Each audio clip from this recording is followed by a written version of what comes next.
Working for an animal rescue team can often be an emotionally straining job. After all, seeing the levels of neglect that some humans are able to inflict on our fellow creatures can weigh heavy on the soul, but some days it pays off in a big way. One lauded animal rescue organization is known as the Animal Rescue Corps, or ARC. Though headquartered in Washington, the organization has dedicated field teams all over the country and decades of animal protection experience among them.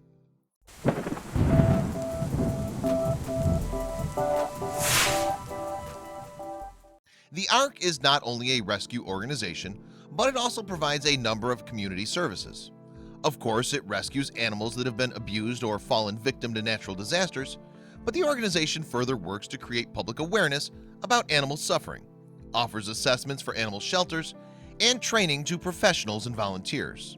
The Animal Protection Organization has inevitably seen many horrific cases of abuse over the years, but even so, one day in August 2016 was one to remember for all the wrong reasons. It began when one of its field teams was called to an incident on a mountain enclave in Savannah, Tennessee. So after a tip-off first alerted the Hardin County Sheriff's Department to an alleged case of animal cruelty, the sheriff there issued an arrest warrant and called both the Hardin County Animal Control and the ARC. Within 48 hours, the ARC team was on scene, where the volunteers found dozens of dogs, 6 cats, 8 chickens, and 2 horses, all seemingly living in horrifying conditions. The ARC claimed that it was clear that the animals had been denied the basic essentials. While some of the animals were trapped in dirty outdoor pens, it reported others ran free around the property, which had a fair share of rusting cans, garbage piles, and even venomous copperhead snakes. As though things couldn't have gotten any worse, the team reported finding the remains of 4 animals in makeshift graves. On top of it all, the property owner had allegedly been working both sides of the system, supposedly rescuing as well as selling the animals.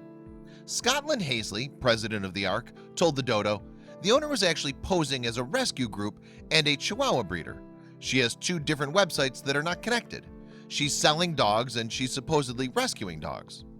Not surprisingly, the property owner is now facing animal cruelty charges, according to the Dodo, and Hazley has no sympathy. The only category I'm putting her in is animal abuser, he said.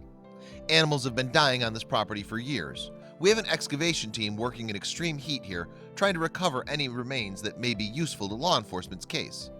But for the survivors, this will be their last day in this hell. We've not found a single healthy animal on this property, Hazley added in a post on the ARC Facebook page. With their day from hell far from over, the ARC team amazingly later responded to a call out in Tracy City, Tennessee. Police there had discovered what Hazley described as a house of horror, where they attended to a car accident near the property. Having just finished transporting the Savannah animals to a shelter, the Tennessee field team dashed due east. In fact, they were on scene in Tracy City within 3 hours, with an army of volunteers, equipment, and supplies. What the team said they discovered there was beyond belief. To start with, they claimed they found 9 starving dogs and 12 cats locked in pens, which were also stuffed with feces and dead rats. Trash littered the land, and the house was swarming with cockroaches. Sadly, the dogs were found to be suffering from a number of illnesses, including mange, conjunctivitis, and tumors. They were also underweight, having apparently been denied access to food, water, and veterinary care. Shockingly, Hazley said even the nails on the animals were so overgrown that they were sinking back into their paw pads several inches long. He added, without any exaggeration, in each structure the dogs were in, their floor was at least 12 inches high in feces. What's clear to me was this place was operated by someone with significant mental health issues to the point of insanity, he added. The scene of suffering was absolutely surreal. As with the Savannah property owner, the Tracy City homeowner is now facing animal cruelty charges, according to the Dodo.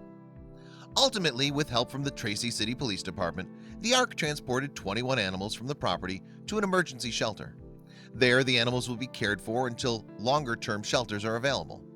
Thankfully, all the animals rescued that day are now obtaining the care and attention they so desperately needed. It's a busy task, though, as vets need to check over each of the more than 60 animals rescued and provide all of them with essential vaccinations and medical treatments.